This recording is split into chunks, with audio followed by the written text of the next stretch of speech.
learners, this is your mentor, teacher and friend here. Literature portion में अब हमारा topic रहेगा लिटरेरी फॉर्म्स एंड टर्म्स। तो आज से शुरू करेंगे हम लिटरेरी फॉर्म्स को और टर्म्स को देखेंगे। सबसे पहला हमारा जो टर्म है अफेक्टिव फैलेसी। फैलेसी का मतलब होता है भ्रम, गलती, मिस्टेक, एरर। अफेक्टिव बना है अफेक्ट से। क्या होता है देखते हैं। It is a kind of confusion between the poem and it's result. ये जो अफेक्टिव फैलेसी है ये कविता और उसके परिणाम के बीच एक प्रकार का एरर है, कंफ्यूजन है। It is the error of evaluating A text bye its effect. यहां किसी टेक्स्ट का उसके अफेक्ट से इवेल्युएशन करने की एरर होती है। कैथारिसिस, डिडैक्टिसिज्म etc. come under its category as these theories judge a poem on the basis of its effect on the reader. और जो कैथारिसिस है, डिडैक्टिसिज्म है इत्यादि, ये सभी इसी श्रेणी के अंतर्गत आते हैं क्योंकि ये सिद्धांत रीडर्स पर इसके इफेक्ट के बेस पर एक टेक्स्ट को जज करते हैं। ठीक है। W.K. Wimsatt and Monroe Beardsley coin this term. और W.K. विम्सेट ने और मुनरो ब्रैडले ने इस टर्म को कॉइन किया था और उन्होंने अपनी एक बुक में, एक ऐसे में द वर्बल आइकॉन में इस टर्म को कॉइन किया था। आसान से शब्दों में कहें तो इसका मतलब होता है कि किसी वर्क को पढ़ते समय जो इमोशनल इफेक्ट्स जो रीडर्स पर पड़ते हैं उसी को हम अफेक्टिव फैलेसी कहते हैं।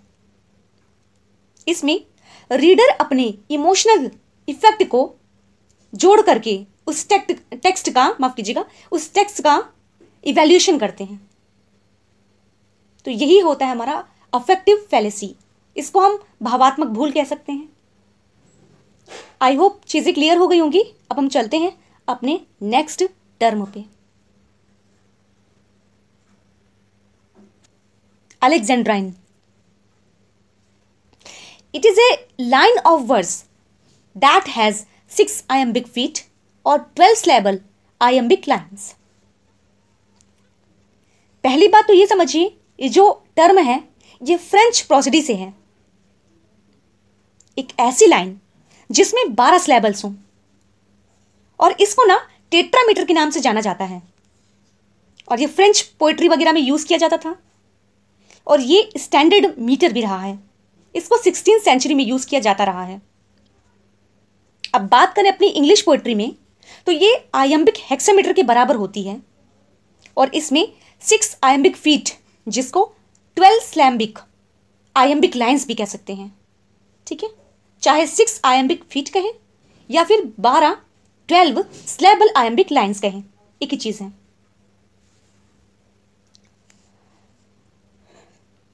और अलेक्जेंड्राइन जो टर्म है ना, ये हमको स्पेंसरियन स्टेंजा में देखने को मिल सकता है। बिल्कुल, जो एडमंड स्पेंसर हैं, ग्रेट हमारी जो फेयरी क्वीन है उसके जो रचयिता हैं, जो राइटर हैं, उन्होंने इसको अपने स्टेंजा में कॉइन किया था। यानी स्पेंसरियन स्टेंजा जब बनाया था तो इसमें उन्होंने इसको यूज किया था। कैसे यूज किया था? एक्चुअली जो स्पेंसरियन स्टेंजा होता है वो 9 लाइन का मीटर होता है।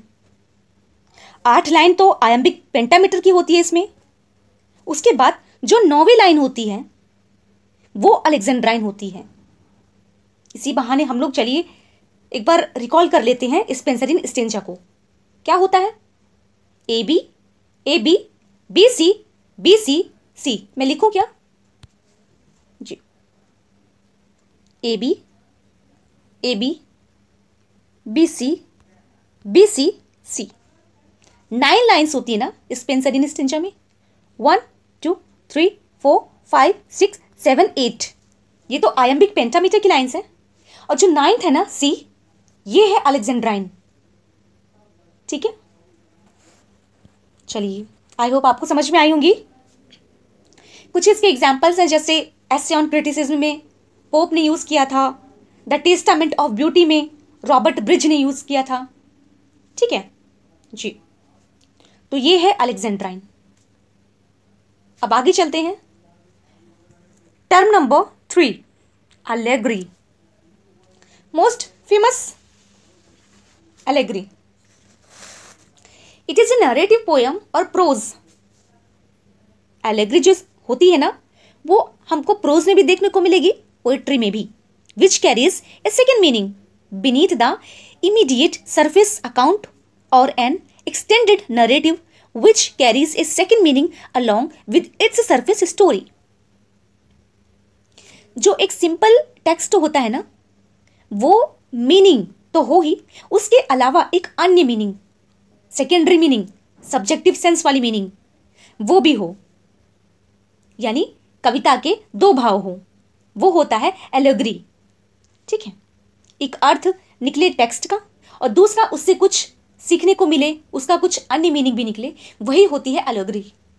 एलेग्री को पोएम में भी देख सकते हैं, पोएट्री में भी देख सकते हैं, माफ कीजिएगा, पोएट्री में भी देख सकते हैं और प्रोज में भी देख सकते हैं। इसके कुछ एग्जाम्पल्स लिखे हैं। बनियान्स द पिलग्रिम्स प्रोग्रेस, जॉन बनियान का the pilgrims progress, Edmund Spenser का फेयरी क्वीन। ठीक है, ओके। नेक्स्ट, अलूजन। अलूजन का मतलब होता है एक रेफरेंस, उदाहरण। It is a reference to a familiar thing और पर्सन और इवेंट। एक रेफरेंस हो सकता है ये जानी मानी चीज का, या पर्सन हो सकता है, या फिर इवेंट भी हो सकता है, which is often mythical resulting usually in provision of further meaning in compressed form. किसी चीज का, किसी पुरानी चीज का जो फेमस चीज हो, फैमिलियर हो, उसका उदाहरण किसी नई चीज पे देना, यही होता है हमारा allusion. It is a brief and indirect reference to a person. बिल्कुल, रेफरेंस ही होता है इनडायरेक्ट, पर्सन का, प्लेस का, थिंग का या इवेंट का। Historical, mythological, literary and religious are types of allusions. Okay, clear है, ये सभी टाइप्स है एलूजन्स के, कई तरीके के हो सकते हैं। एग्जाम्पल देखिए, I do not like your quixotic ideas. और क्विजिटिक का मीन क्या होता है? Stupid and impractical. ठीक है, सिंपल सी बात कही गई है कि मैं नहीं पसंद करता आपके क्विजिटिक आइडियाज को। तो क्विजिटिक क्या होता है? एक स्टूपिड और इम्प्रैक्टिकल चीज होती है ना। बिल्कुल, और ये जो एलूजन है ये कहाँ से लिया गया है? ये करवेंस के डॉन क्विजाइट से लिया गया है। ठीक है, मैं आपको अपनी भाषा में समझा देती हूँ। जैसे अगर कोई बॉय है, फ्लिपेंट है थोड़ा, तो उसको हम कह सकते हैं कि अरे आप तो बड़े रोमियो बन रहे हैं। तो रोमियो कौन है? एक फेमस कैरेक्टर है ना, किसके? शेक्सपियर के एक प्ले का, ट्रेजेडी जो प्ले है रोमांटिक, जूलियट सीजर का। तो रोमियो का रेफरेंस उठा करके हमने जो बॉय है उस पर सेट कर दिया ना, बस यही है एलूजन। ऐसे आपको बहुत सारे एग्जांपल्स मिल जाएंगे, और ये सिर्फ पर्सन पे ही नहीं, थिंग पे भी, इवेंट पे भी, किसी पे भी यूज हो सकते हैं। चलिए आगे चलते हैं। अच्छा, एक चीज मैं आपको और बता दूं, जब मैं टर्म टॉपिक ढूंढ रही थी लेने के लिए, मैं बहुत कंफ्यूज थी कि मैं ग्लॉसरी ऑफ टर्म्स लूं, यानी एमएच अब्राहम उठाऊं, या अपनी प्रकाश बुक। और मेरी दिल ही बहुत इच्छा थी कि मैं एमएच अब्राहम ही लूं, और डेफिनेटली मैं लेती। लेकिन जैसा कि वो, उसको फिनिश करना आसान तो है नहीं, स्टार्ट करना तो आसान है, माफ कीजिएगा, लेकिन फिनिश करना थोड़ा टफ है। टफ इन सेंस कि टर्म तो बहुत सारे हैं और उसका जो टेक्स्ट है वो काफ़ी लॉन्ग है, तो नरेटिव करने में, समझाने में बहुत, कहने का मतलब टाइम टेकिंग है। ठीक है, तो लेकिन मेरी इच्छा है कि मैं उसको ही स्टार्ट करूं। फिर मैंने सोचा पहले मैं प्रकाश उठाती हूं और प्रकाश में से सारे टर्म्स को आपको समझा देती हूं। ठीक है, और पहले हम इसको फिनिश कर लेते हैं, उसके बाद हम एमएच अब्राहम को स्टार्ट कर लेंगे, क्योंकि पहले हमको अपनी बुक तो आनी चाहिए, उसके बाद हम एडिशनल इंफॉर्मेशन को कलेक्ट करने की ज़रूरत करें। ठीक है, बिल्कुल अपना सिलेबस जो थोड़ा मोड़ा ही है वो ही हमको फ्लुएंटली आना चाहिए, ज़ुबान पर होना चाहिए, तब हमें कॉन्फिडेंस आएगा और तब हम एडिशनल चीज़ों को पढ़ने की हिम्मत करें तो वो अच्छी चीज़ है। ठीक है, क्योंकि हमारा जो टेस्ट है, जो टीजीटी है, उसका लेवल ठीक है, एमएच अब्राहम उससे भी सीनियर एग्जाम्स होते हैं, नेट हो गया, पीएचडी हो गया, माफ़ कीजिएगा पीजीटी हो गया, ठीक है, उसके लिए भी है नो डाउट, नेट के लिए भी है, तो वो उस सब लेवल की बुक है, नो डाउट बहुत अच्छी है, ऑथेंटिक है। तो उससे पहले जो ब्रीफ इंट्रोडक्शन है हम अपने प्रकाश से पहले फिनिश कर लेते हैं, उसके बाद बहुत जल्दी मैं एमएच अब्राहम को भी स्टार्ट करूंगी। ठीक है, तो पेशेंस बनाए रखिएगा और धीरे धीरे हम अपनी सीरीज को आगे बढ़ाएंगे। ओके, चलिए टॉपिक पे आते हैं अपने आप।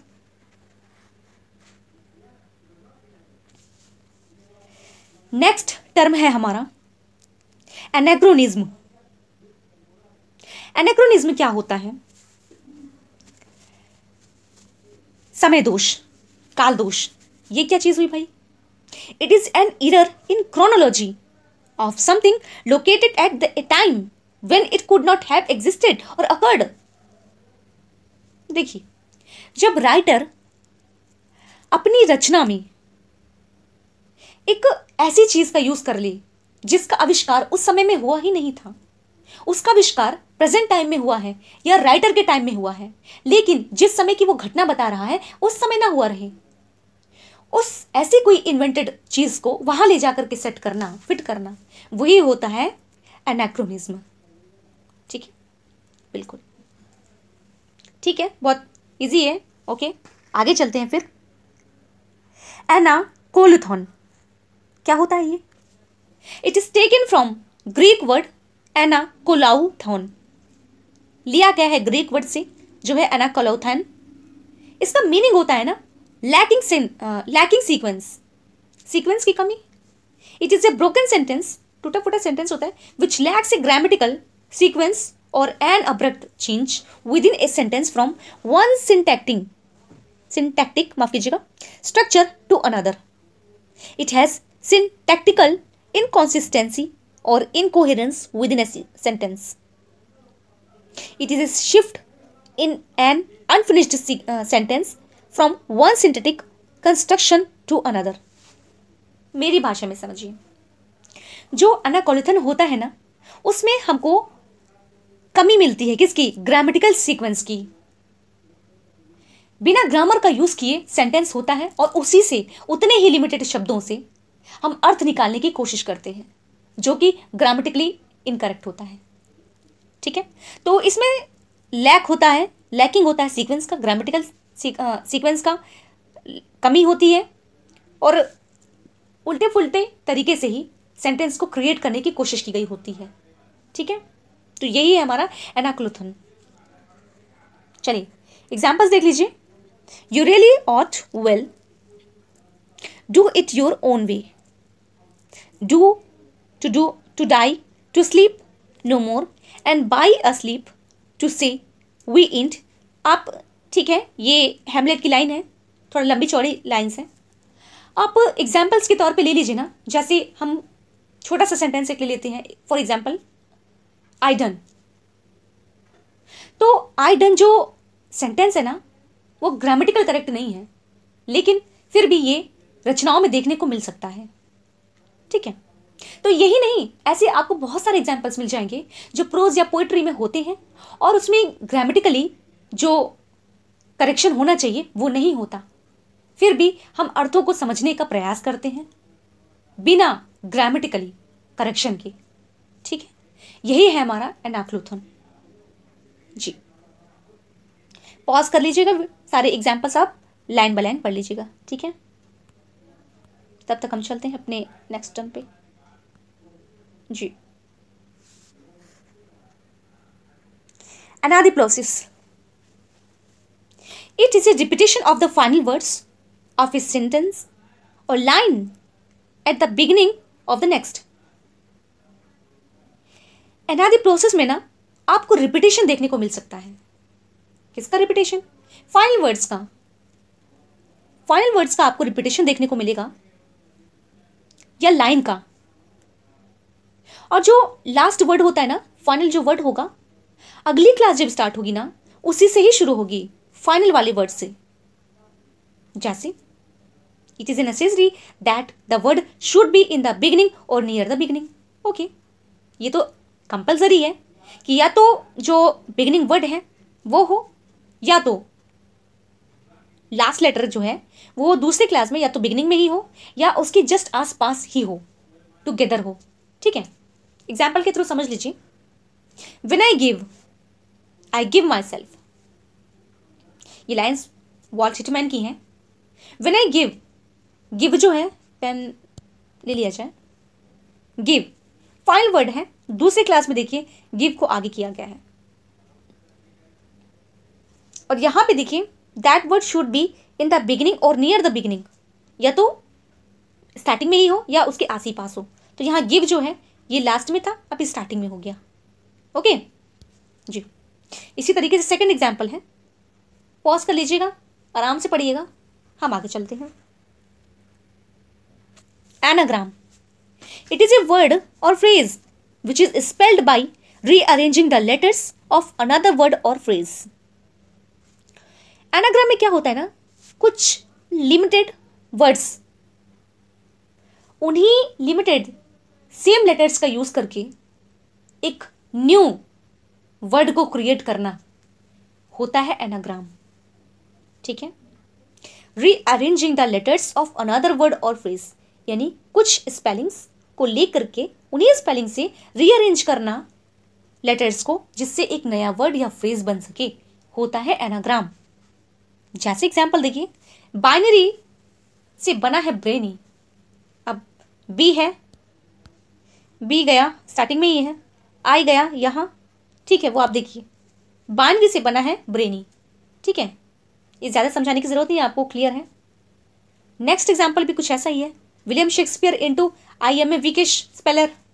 बिल्कुल, थोड़ा ध्यान दे करके, क्योंकि यहां पे अब एक फ्रेज बन रहा है। ठीक है जी। Analogy, it is an inference that if things agree in some respect, they probably agree in others. Analogy में कुछ मैटर्स में रिस्पेक्टेबल तरीके से तुलना, समानता की जाती है। ठीक है, एनालॉजी का मीनिंग ही होता है समानता। बिल्कुल, तो इसमें आप इतना समझिए कि एक थिंग का दूसरे थिंग से के फीचर से समानता देखी जाती है। ओके, यही होता है एनालॉगी। नेक्स्ट, एनापिस्ट, स्पेलिंग अच्छी है एनापिस्ट की, ध्यान रखिएगा। It is A metrical unit with unstressed syllables. कैसे याद रखेंगे, पहला जो सिलेबल है अनस्ट्रेस्ड होता है, उसके साथ एक और अनस्ट्रेस्ड होता है, अब दूसरा स्ट्रेस्ड होता है, यानी 2 अनस्ट्रेस्ड और 1 स्ट्रेस्ड। ठीक, तो एनापेस्ट की यही पहचान है। इसके अलावा भी अलग अलग टाइप के हमको मीटर और सिलेबल्स देखने को मिलेंगे, वो हम जब मीटर पढ़ेंगे तब डिस्कस करेंगे। ठीक है, अभी हम एनापेस्ट को लर्न करके रखेंगे। डबल अनस्ट्रेस्ड होता है और 1 स्ट्रेस्ड सिलेबल होता है, इसी को कहते हैं हम एनापेस्ट। स्पेलिंग अच्छी है, याद रखिएगा। Next, anaphora.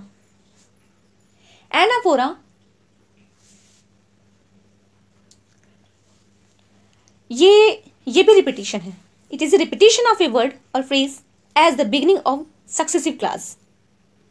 ये भी एक प्रकार का रिपीटेशन ही है। और कैसे रिपीटेशन है, वर्ड का रिपीटेशन हो सकता है या फ्रेज का हो सकता है, बिगिनिंग और सक्सेसिव क्लासेस का। ठीक है, जैसे, और इसमें ध्यान ये रखना है, जो भी हमने पढ़ा एनादिप्लोसिस, दोनों में एक माइन्यूट डिफरेंस ये है कि उसमें फाइनल वर्ड्स का रिपीटेशन होता था एनादिप्लोसिस में। अब यहाँ पे ये बाध्य नहीं है, लिमिटेड नहीं है कि बस इतने ही वर्ड्स का रिपीटेशन होगा। ठीक, वो वर्ड्स या फ्रेज स्टार्टिंग में भी हो सकते हैं, लास्ट में भी हो सकते हैं। जैसे, in every cry of every man, every है, क्राई ऑफ के बाद एवरी फिर है। In every infants cry of fear, फिर एवरी है। In every voice, William black की लाइन्स है ये। तो एवरी का रिपीटेशन हुआ है ये, तो ये एनाफोरा का एग्जाम्पल है। दोनों का नेम सेम ही है, ठीक है। ओके,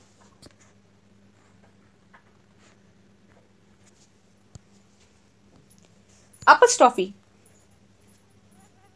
अच्छा anastrophe, okay.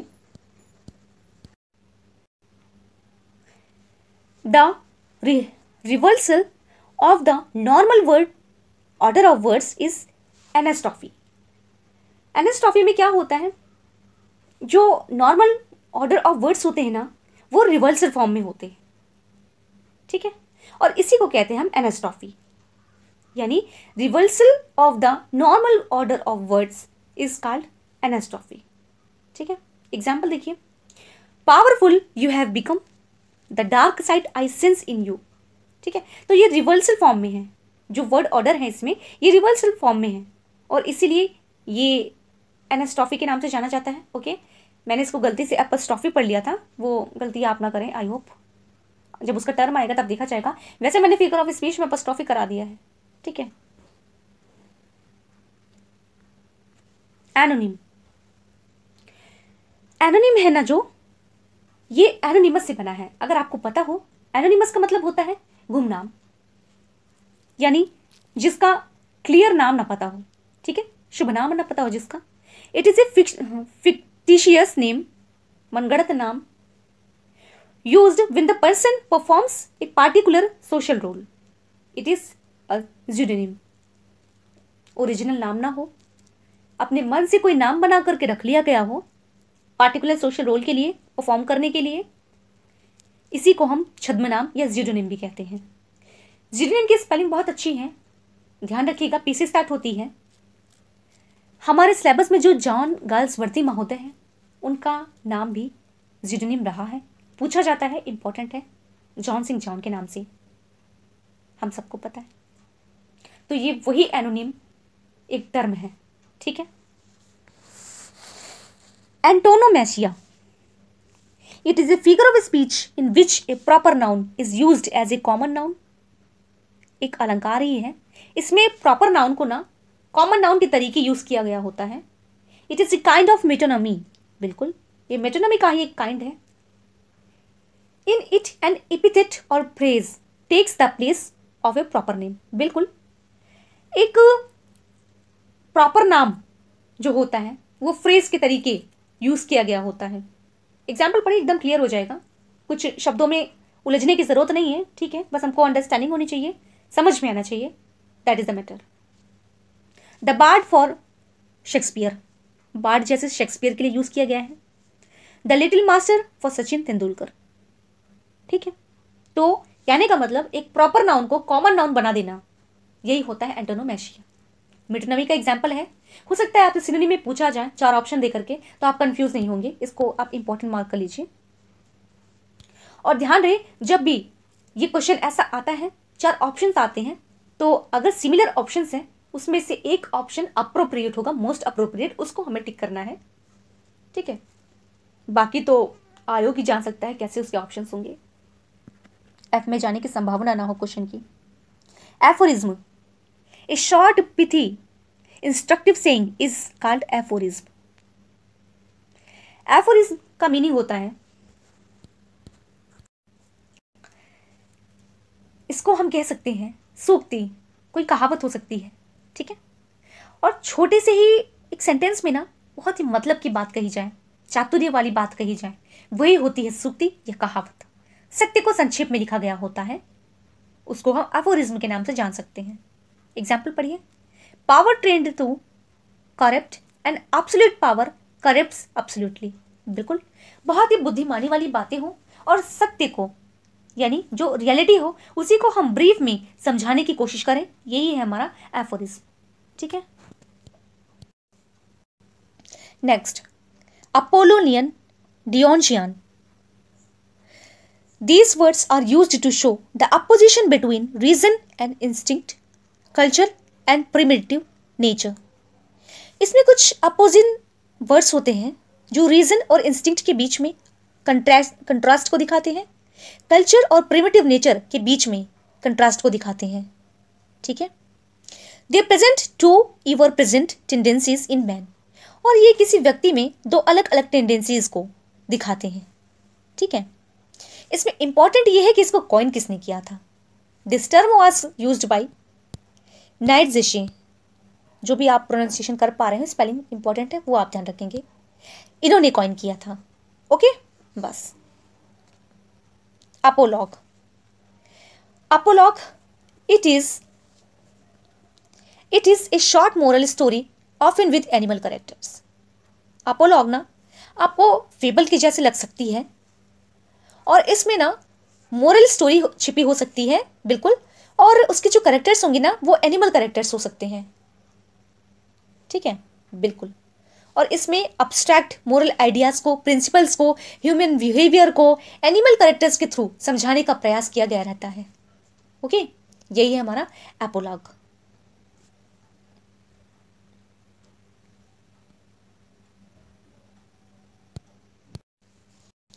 Next, aposiopesis. It is a historical, माफ कीजिएगा, rhetorical, it is a rhetorical device to break off in the middle of a sentence. ये एक रिटोरिकल डिवाइस है जो बीच में ब्रेक ऑफ को दिखाती है सेंटेंस के मिडिल में।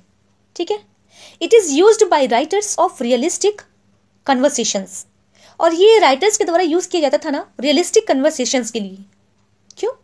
द सेंटेंस रिमेन्स अनफिनिश्ड, इसमें क्या करते थे कि सेंटेंस को ना आधा ही छोड़ दिया जाता था, and the end is left to the imagination of the audience, और जो इसका बाकी पार्ट रहता था ना वो छोड़ दिया जाता था ऑडियंस के विवेक के आधार पर, इमेजिनेशन के बेस पर, कि वो कैसे क्या जज करना चाह रहे हैं। ठीक है, बिल्कुल। एग्जाम्पल्स देखिए, जैसे डोंट गो देयर और ills dash dash dash. Okay, if only dash dash dash. तो यही था हमारा अपोसियोप्सिस। ठीक है, बस। बाकी एग्जाम्पल में भी देखिए वही चीजें हैं, वीडियो पॉज करके देख लीजिएगा।